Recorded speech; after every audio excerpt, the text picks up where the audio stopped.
మొన్న జరిగిన భారత్ సమ్మిట్లో ప్రపంచ దేశాల నుంచి వ్యాపార దిగ్గజాలు ఎంతోమంది వస్తే కూడా మీ దగ్గరకు వచ్చి చూసి వెళ్ళినారు. ఇప్పుడు హైదరాబాదు నగరంలో జరుగుతున్న ప్రపంచ మిస్ వరల్డ్ కాంపిటీషన్స్లో ఉండేవాళ్ళు కూడా నాకు తెలిసి 21 తారీఖు రోజు మీ దగ్గరికి ఇందిరా మహిళా శక్తి స్టాల్స్ చూడడానికి, ప్రపంచంలో ఉండే వాళ్ళందరూ మీ స్టాల్స్ చూడడానికి 21 తారీఖు రాబోతున్నారు. ఈ రకంగా అది పెట్రోలియం బిజినెస్ కావచ్చు, సోలార్ పవర్ బిజినెస్ కావచ్చు, లేకపోతే కార్పొరేట్ స్కూల్స్ నడిపినట్టుగా గవర్నమెంట్ స్కూల్స్ నడిపే విషయంలో కావచ్చు, ప్రతి దగ్గర ఈరోజు ఆడబిడ్డల్ని ప్రోత్సహించాలి, ఆడబిడ్డల్ని ఆర్థికంగా నిలబెట్టాలి. ఆడబిడ్డలు ఆర్థికంగా నిలబడ్డప్పుడే రాష్ట్ర ప్రభుత్వం యొక్క ఆర్థిక పురోగతి ముందుకు వెళ్తుందని సంపూర్ణంగా మా ప్రభుత్వం విశ్వసిస్తున్నది. అందుకే వీహబ్కి సీతన్ సీఈఓగా నియమించిన తర్వాత తీసుకుంటున్న కార్యక్రమాలను కూడా రాష్ట్ర ప్రభుత్వం సంపూర్ణంగా ప్రోత్సహిస్తుంది. ఈరోజు ఇక్కడికి వచ్చిన మహిళలందరికీ నా సూచన ఒకటే, సర్ప్ కావచ్చు, మెప్మా కావచ్చు, 67 లక్షల మంది సభ్యులు ఉన్నారు. ఈ 67 లక్షల మంది సభ్యులను 1 కోటి మందిగా మార్చాల్సిందిగా సంఘాలలో సభ్యులుగా చేయాల్సిన బాధ్యత మీదే. ఆ 1 కోటి మంది మహిళలు అనుకుంటే ఈ రాష్ట్రంలో ఏ ప్రభుత్వాన్నైనా గద్దెనెక్కించగలరు, ఏ ప్రభుత్వాన్నైనా గద్దె దించగలరు. మొన్న తెలంగాణ రాష్ట్ర ముఖ్యమంత్రి నేను బాధ్యత చేపట్టిన అంటే 92 లక్షల ఓట్లు వచ్చినాయి. మరి 1 కోటి మంది మహిళలు 1 కోటి ఓట్లు, మీరు ఎక్కడ ఓటు వేస్తే అక్కడ, వీళ్ళెవ్వరు ఓటు వేసినా వేయకపోయినా మీ 1 కోటి మంది మహిళలు అనుకుంటే ఈ రాష్ట్రంలో ప్రభుత్వాన్ని ఆదేశించగలరు, నిర్దేశించగలరు, ఈ రాష్ట్రంలో ప్రభుత్వాన్ని గెలిపించగలరు. అంత గొప్ప మహిళా శక్తి ఉన్న మహిళల్ని ప్రోత్సహించడం మా ప్రభుత్వం యొక్క లక్ష్యం. మీ సోదరుడిగా, మీ రేవంత్ అన్నగా మీకు అండగా నిలబడతా, ఆర్థికంగా మీరు ఎదగండి. మీకు కావాల్సిన ప్రోత్సాహకాలు ఇచ్చే బాధ్యత నాది. పెద్ద పెద్ద కార్పొరేట్ కంపెనీలకు ఇస్తే వాళ్ళు తీసుకొని దేశాలు ఇచ్చి ఇతర దేశాలు పారిపోతున్నారు. వందల వేల కోట్ల రూపాయలు ఈ దేశంలో గత 10 సంవత్సరాలలో 16 లక్షల కోట్ల రూపాయలు కార్పొరేట్ కంపెనీలకు అప్పిస్తే బ్యాంకులకు ఎగవేసి దేశాలు ఇడిచిపెట్టి పారిపోయినారు. కేంద్ర ప్రభుత్వం 16 లక్షల కోట్ల రూపాయలు వాళ్ళకి ఇచ్చిన పన్నులు రద్దు చేశారు. కానీ మా ఆడబిడ్డలకు పోయిన సంవత్సరం 15,000 కోట్లు సర్పులు ఇచ్చినారు. మెప్మాలో నాకు తెలిసి 6,000 కోట్లు ఇచ్చినాం.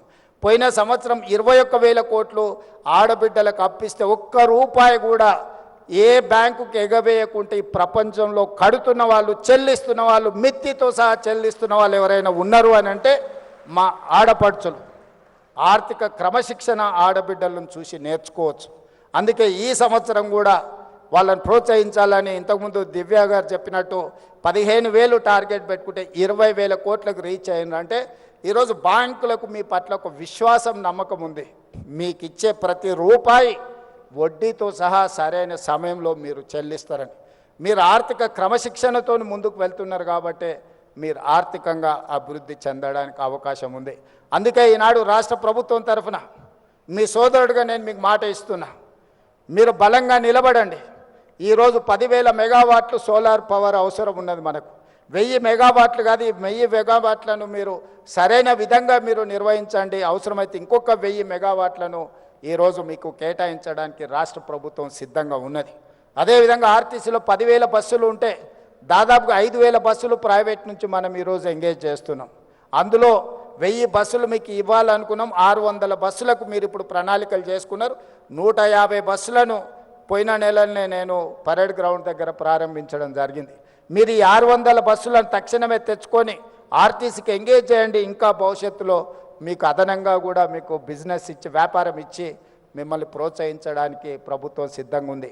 మీరు తయారు చేసే వస్తువులను కూడా ప్రభుత్వం, గతంలో ఎవరైనా మన దగ్గరికి గెస్టులు వచ్చినా లేకపోతే మనం ఎక్కడికైనా వెళ్ళినప్పుడు ప్రభుత్వం కార్పొరేట్ కంపెనీల నుంచి గిఫ్ట్ ప్యాకులు కొనుక్కొని ఇచ్చేవాళ్ళు.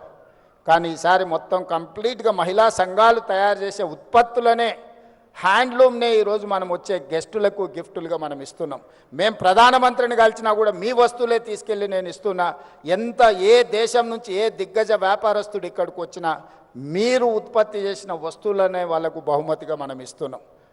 ప్రత్యక్షంగా మా ఆడబిడ్డల్ని ప్రోత్సహించాలనేదే మా ప్రభుత్వం యొక్క ఆలోచన విధానం. అందుకే ఈరోజు సర్పు వేరే, మెప్మా వేరే ఉంటే రెండింటిని కలిపి మెర్జ్ చేసినాం. ఈరోజు అర్బన్ ప్రాంతాలు అంటే పట్టణ ప్రాంతాలలో చాలామంది మహిళలు మహిళా సంఘాలలో చేరకుంటూ ఉన్నారు. నేను అధికారులకి వేదిక మీద నుంచి ఆదేశాలు ఇస్తున్నా.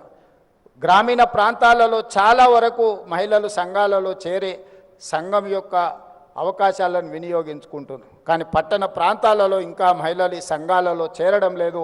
ప్రత్యేకంగా ఒక స్పెషల్ డ్రైవ్ పెట్టండి. పట్టణ ప్రాంతాలలో ఉన్న మహిళల్ని కూడా సంఘాలలో సభ్యులుగా చేర్చండి. వాళ్ళందరినీ వ్యాపారాలు చేసుకోవడానికి ప్రోత్సహిద్దాం.